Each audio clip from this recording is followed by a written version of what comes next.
오늘도 성경 봉독하고 기도하고 하나님의 말씀 생각하도록 하겠습니다. 하나님의 말씀은 로마서 1장 14절로 16절 말씀입니다. 봉독하겠습니다. 헬라인이나 야만인이나 지혜 있는 자나 어리석은 자에게 다 내가 빚진 자라. 그러므로 나는 할 수 있는 대로 로마에 있는 너희에게도 복음 전하기를 원하노라. 내가 복음을 부끄러워하지 아니하노니 이 복음은 모든 믿는 자에게 구원을 주시는 하나님의 능력이 됨이라.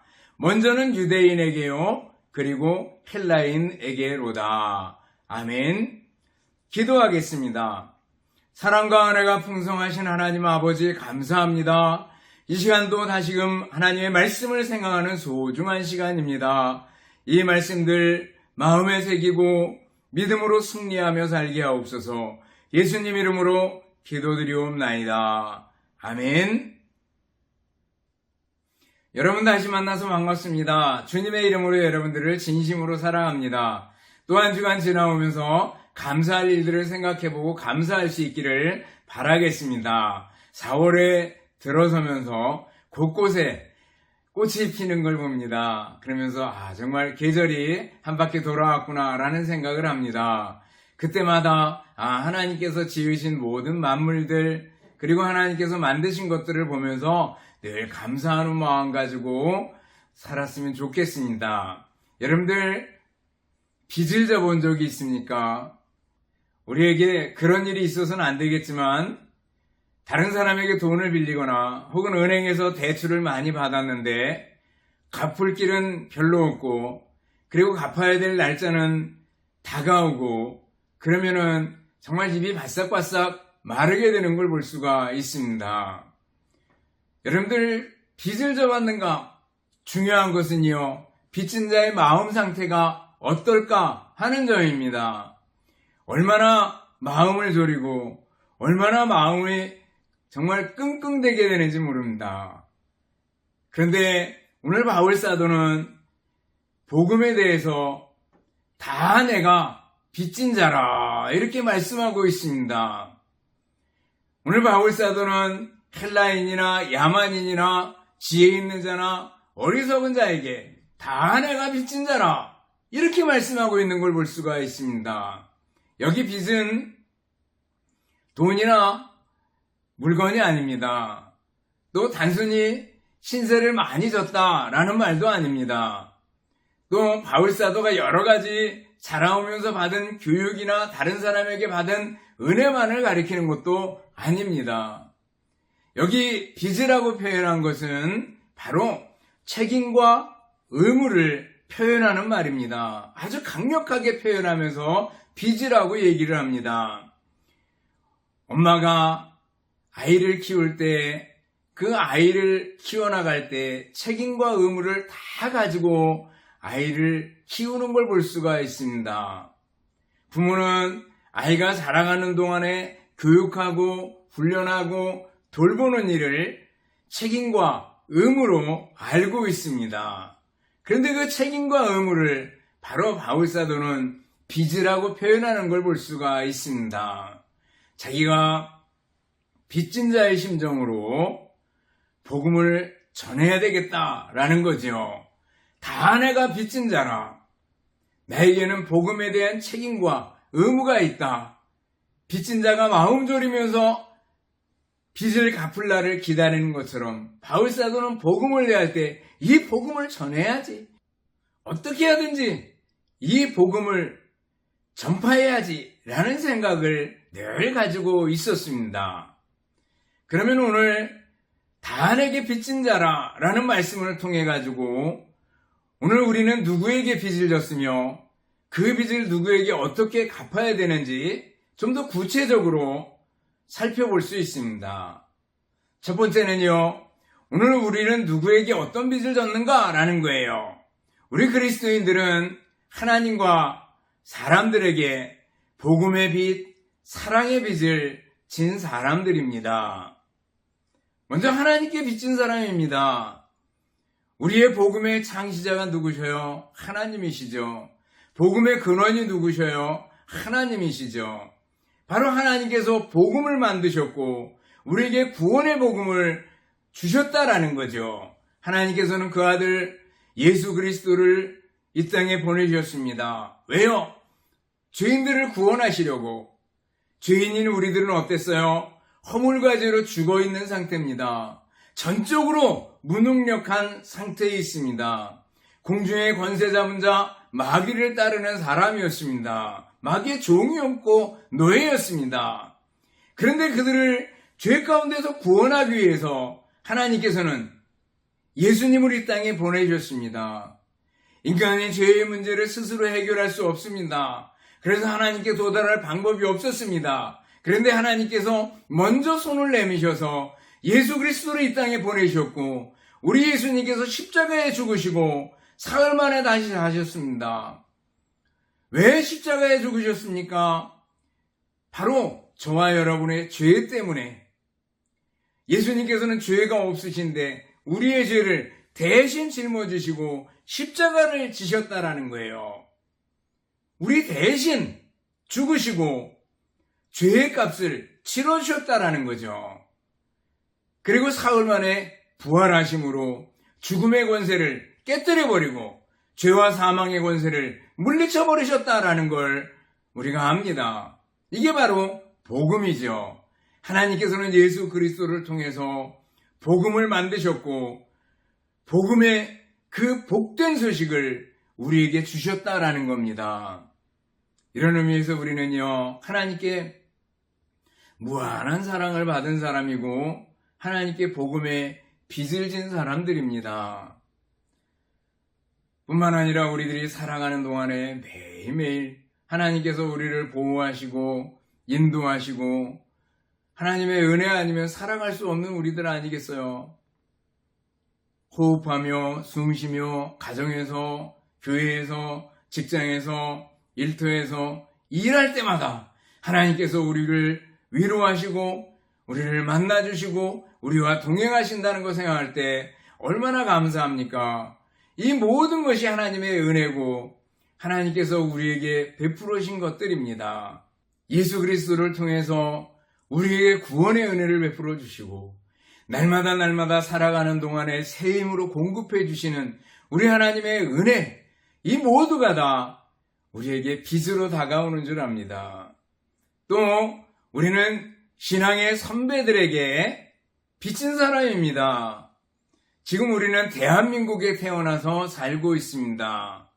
예수님이 사시면서 활동하셨던 곳 그리고 때, 거기서부터 우리는 멀리 떨어져 있습니다. 예수님께서 나사렛 동네에서 가버나움에서 예루살렘에서 그 팔레스틴 지방에서 활동하셨는데 지구를 한 바퀴 돌아가지고 우리가 예수님을 알고 예수님을 믿게 되었습니다.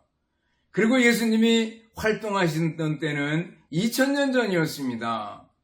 그런데 올해 벌써 2025년이잖아요.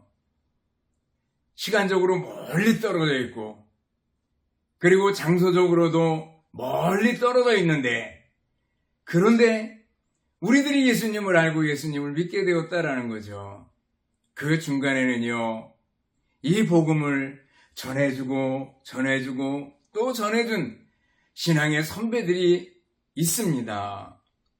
저 같은 경우는 우리 부모님을 통해서 예수님을 알게 되고 예수님을 믿게 됐습니다. 우리 부모님들은 일제강점기 때 만주에 가서 사셨는데 만주에 가서 예수님 믿고 예수님을 영접하고 그리고 믿음으로 살기 위해서 다시 또 남쪽으로 내려오셨던 그런 역사를 가지고 있습니다. 또 우리 부모님들은 그 아버지 고모님, 대고모님을 통해서 예수님을 알게 됐다고 얘기를 합니다. 또 우리 대고모님은 또 누구를 통해서 복음을 전해받았겠죠.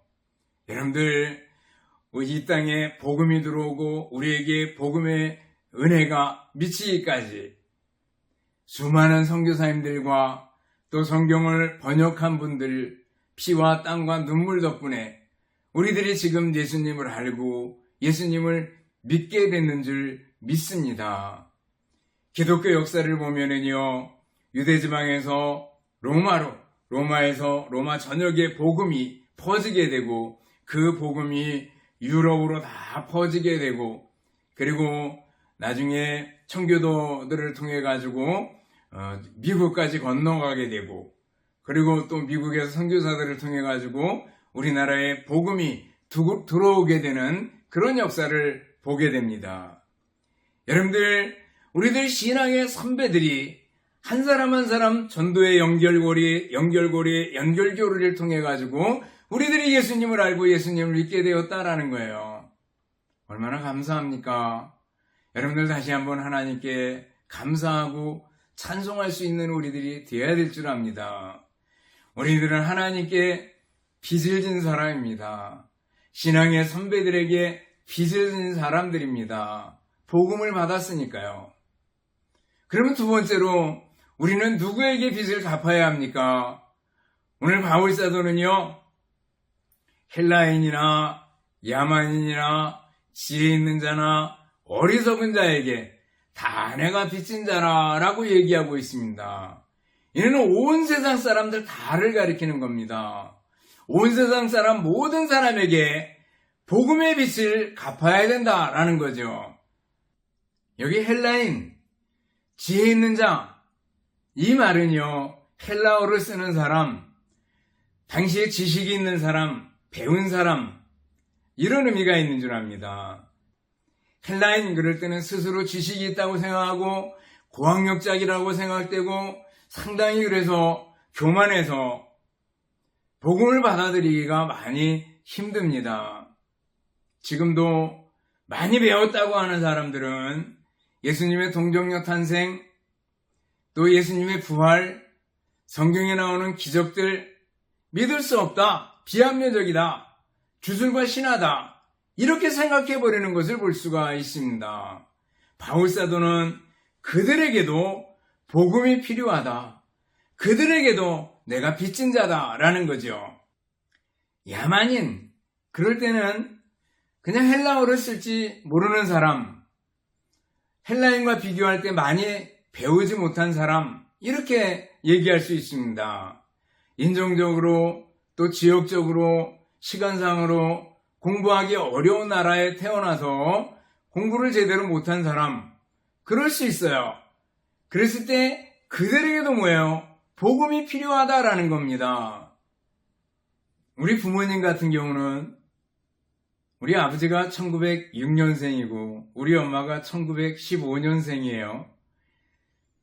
근데 그때 당시에 교육을 받을 수 있는 기회가 있었을까? 전혀 없었다고 생각이 됩니다.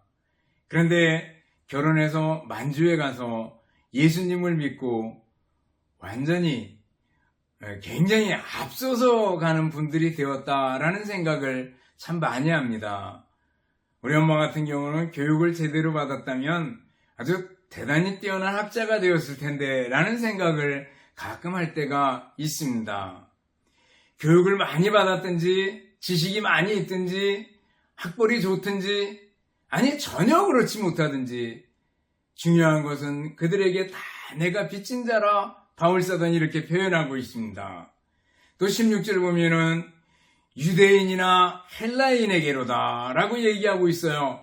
유대인, 헬라인, 종교적인 사람, 그리고 이방인, 누구에게나 다 복음이 필요하다라는 걸 바울사도는 얘기해주고 있습니다. 여러분들, 호흡이 있는 모든 사람에게는 복음이 필요합니다. 바울사도는 그들에게 자기가 복음의 빚진 자라고 말씀하고 있는 걸 볼 수가 있습니다. 사도행전 1장 8절 보면 오직 성령이 너희에게 임하시면 너희가 권능을 받고 예루살렘과 온 유대와 사마리아와 땅 끝까지 이르러 내 증인이 되리라 이렇게 말씀하고 있습니다. 좁은 범위부터 넓은 범위까지예요. 예루살렘, 그리고 유대, 그리고 사마리아, 원수같이 여기는 사마리아, 그리고 땅 끝까지 이르러 내 증인이 되리라 이렇게 말씀하고 있습니다. 여러분들, 나의 예루살렘은 어딥니까? 가족, 친지, 친구들, 직장 동료들, 내가 잘 아는 사람. 나의 사마리아는 어딥니까? 나와 척진 사람, 미운 사람, 소원한 사람, 또 우리나라 같은 경우는 북한 땅에 있는 사람들. 땅끝은 어딥니까? 아시아, 또 아프리카, 오지, 유럽과 아메리카, 온 세상을 다 포함하는 거 아니겠어요? 가까이부터 멀리까지 모든 사람에게 필요한 것은 복음이고 그들에게 다 내가 빚진 자라 바울사도는 이렇게 말씀하고 있는 것을 볼 수가 있습니다. 그런 의미에서 여러분들 주변에 있는 모든 사람들을 전도 대상자로 보고 그들을 위해서 기도하는 우리들이 되어야 될 줄 압니다. 기도의 끈을 놓지 마시기 바랍니다. 세 번째로 생각해 보는 것은 어떻게 빚을 갚을까라는 거예요. 어떻게 빚을 갚을까? 전도와 선교라는 방법을 통해서 우리는 복음을 전하고 빚을 갚을 수 있습니다. 전도, 선교 같이 쓰는 말이지만 보통 국내에서 하는 건 전도, 그리고 외국에 나가서 복음을 전하는 것은 선교, 이렇게 구분을 합니다. 그렇지만 선교라는 의미가 좀 더 세련돼서 그런지 몰라도 학원 선교, 또 병원 선교, 군 선교 이런 표현을 쓰고 남전도회, 여전도회도 남선교회, 여선교회 이렇게 부르는 모습들을 볼 수가 있습니다. 중요한 것은 뭐예요? 복음을 전하는 거다라는 거예요. 로마서 10장 13, 14절 보면 누구든지 주의 이름을 부르는 자는 구원을 받으리라. 누구든지 주의 이름을 부르면, 예수님 이름 부르면 구원을 받는데요.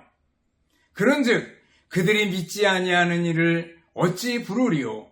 듣지도 못한 일을 어찌 믿으리요? 전파하는 자가 없이 어찌 들으리요?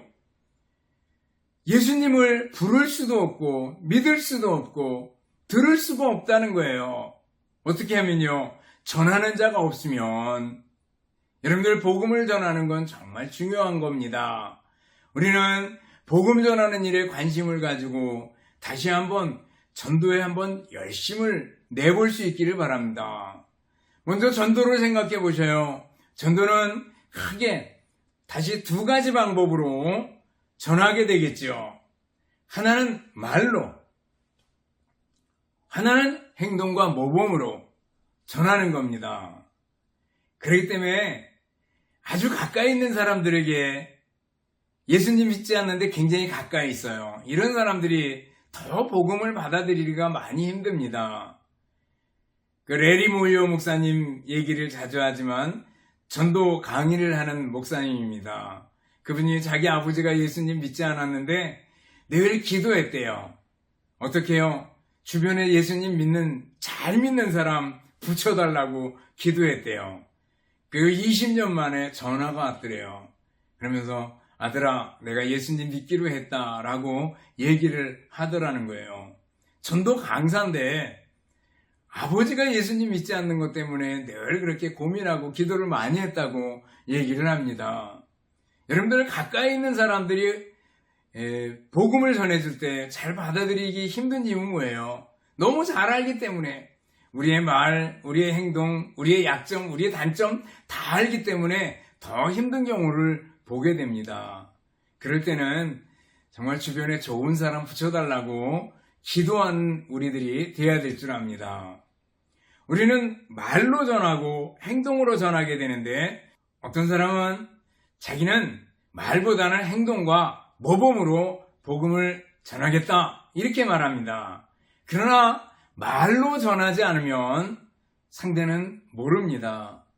그렇기 때문에 우리가 좀 행동이 부족하고 모범이 좀 덜 되고 그래도 말로 복음을 전해야 합니다. 그렇지만 어떤 사람은 또 한편에 말로는 잘 전하는데 전혀 모범이 되지 않아요. 그래가지고 저 사람이 교회 다닌다면 나 안 다닐 거야. 저 사람이 예수 믿는다면 나 예수 안 믿을 거야. 저 사람 뒤통수도 보기 싫어. 이렇게 얘기하고 나온다면 안 되겠죠. 그래서 말과 행동이 병행해서 모범을 보이고 또 복음을 전해주는 우리들이 돼야 될 줄 압니다. 말로 전하려면 어떻게 해요? 미리 준비해야 됩니다. 그래서 여러분들 전도 폭발 훈련이나 CCC 대학생 선교회에서 하는 전도 훈련이나 또 굿뉴스, 밴뉴스, 전도 방법이나 이런 것들을 훈련하고 좀 습득해서 자기 것으로 만들어서 하나의 틀을 가지고 있을 수 있기를 바랍니다. 또 간증을 활용하는 게 전도 폭발에 나오는데 간증들을 하나씩 만들어서 내가 예수님 믿기 전에 어두운 부분과 예수님 믿고 나서 밝은 부분을 잘 대비를 해서 나름대로 간증을 만들어서 활용하면 좋을 겁니다. 말로 전하고 행동으로 전하고 하는 것들이 중요하다라는 겁니다. 저는 문준경 전도사님 얘기를 참 좋아합니다. 전남 신안군에 증도에 가면 90% 사람들이 예수님을 믿는다고 얘기합니다. 이 작은 섬에 11교회 교회가 있고 이 섬에 미신이나 주정판, 노름판, 사찰, 붓당 이런 것도 없다고 얘기를 합니다. 주민들 모두가 다 예수님을 믿는 그런 섬이라고 얘기를 합니다. 근데 문준경 전사님이 여기에서 복음을 전했습니다. 이 전사님이 1891년에 신안에서 태어나가지고 17살에 증도로 시집을 갑니다. 그런데 시집가서 보니까 남편이 다른 여자하고 사귀고 있었고 그래서 결혼하자마자 소방 맞고 그리고 혼자 살게 됩니다. 그리고 20년간 남편한테 버림받은 정말 생과부로 모진 시집살이 하며 살다가 어느 전도 부인의 전도를 받고 예수님을 믿게 됩니다. 그리고 이성복 목사님 부흥에 참석하게 됐다가 큰 은혜를 받고 하나님을 향한 헌신을 하게 됩니다. 그리고 경성 성서학원에 입학해서 전도 부인이 됩니다. 그리고 신안에 내려와가지고 나룻배를 타면서 복음을 전하기 시작했습니다. 주민들의 부탁으로 짐꾼, 우체부, 또 약사, 의사 노릇을 하면서 얼마나 많이 다녔는지 1년에 9켤레의 고무신을 바꿀 정도로 돌아다니면서 이 사람 일 도와주고 병자들, 노인들 돌봐주고 찬양해주고 복음을 전해주고 섬마다 이렇게 나갈 때 거기 살던 청년들이 감화를 받고 예수님을 믿기 시작했다고 합니다. 그래서 그 중에 우리가 잘 아는 김중국 목사님이나 또 중앙성교회 이만신 목사님이나 전에 또 정태기 목사님이나 이런 분들이 한 30여 명의 목회자들이 생겨났다고 합니다. 그리고 6.25 전쟁 때 59세였는데 공산당에 의해 가지고 체포됐고 그 죄목은 새끼를 많이 깐 씨암탉이라 그래요. 그래서 이 사람을 살려두면 계속해서 새끼를 낳을 것이다 라고 생각하고 수없이 곤봉에 맞고 총살을 당했다고 얘기를 합니다. 이 전사님 장례식 때는요, 김구 선생님 장례 때보다 더 많은 사람이, 더 많은 인파가 모였다고 얘기를 합니다. 너무너무 안타까워서 모든 사람들이 다 모이게 됐다고 얘기를 합니다. 전도자, 복된 일입니다. 또 여러분들 선교를 생각해 보셔요. 바울사도나 혹은 우리 선교사님들처럼 직접 외국에 나가서 복음을 전할 수 있다면 이것보다 더 좋은 일은 없을 거라고 생각이 됩니다. 그렇지만 직접 나가지 못하더라도요, 우리들이 나름대로 그들을 위해서 기도하고 후원하는 일들을 얼마든지 할 수 있는 줄을 압니다. 우리 선교사님들 덕분에 사실 태권도가 올림픽 종목에 들어가는데 결정적인 기여를 한 분들은 선교사님들입니다. 세계 곳곳에 가서 복음을 전하면서 태권도를 전해줬고, 그 태권도를 통해 가지고 세계 경기가 이루어질 정도로 됐으니까 얼마나 많이 수고했는지 모릅니다. 여러분들 선교사님들이 오늘도 많이 수고하고 있습니다. 전에 학교 있을 때부터 지금까지 틈만 나면 이렇게 후원도 하고 돕기도 하는 우리 선교사님들 계십니다. 박흥순 선교사님은 케냐의 투르카나에 가셨는데, 처음에 갈 때 정말 아무것도 없는 황무지에서 자려고 하면 뱀들이 나타나는 그런 곳에서 시작을 했는데, 연세도 그때 중령제대하고 50이 넘은 나이에 케냐에 들어가셨습니다. 지금은 70대 중반이 되셨는데, 거기에서 사역을 시작하면서 참 많이 수고하셨고, 유치원 또 학교들, 고등학교까지 큰 학교, 롯꼬리 학교를 세워가지고 거기에서 사역하고 계십니다. 또 우리 이희성 선교사님도 계셔요. 우간다에서 20년 이상 사역하시다가 태국으로 옮겨가지고 태국어를 배우는데 죽을 뻔했다 그래요. 너무너무 힘들어서 띄어쓰기도 없고 너무 힘들었는데, 그 태국어를 배워서 현지인들에게 복음을 전하는 일을 하고 계시고요. 또 우리 장두식 선교사님은 가나에 가서 평생을 수고하시다가 지금은 한국에 있는 본부와 왔다 갔다 하면서 이렇게 사역을 하고 계십니다. 우리 지용환 선교사님은 제 친구인데 직장 은퇴하고 그리고 멕시코에 들어가서 사역을 하고 계십니다. 여러분들 선교사님들의 노고와 수고를 여러분들이 깊이 생각하고, 그들이 지금도 땀 흘려서 한 생명이라도 살리겠다라는 생각을 가지고 일하고 계시는 거 생각하고 늘 기도하고 또 후원하는 우리들이 되어야 될 줄 압니다. 헨리 모리슨이라는 선교사님이 계셨습니다. 아프리카에서 40년 동안 사역을 이제 마치고 미국 고향으로 돌아가고 있었는데, 마침 그 배에 미국 대통령 루즈벨트가 타고 있었다고 합니다.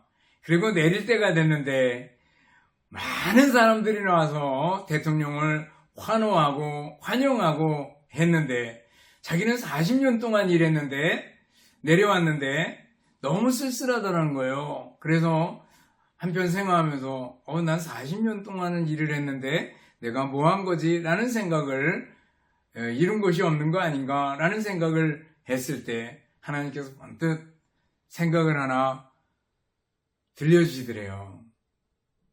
헨리, 내 아들아, 너는 아직 고향에 오지 않았다.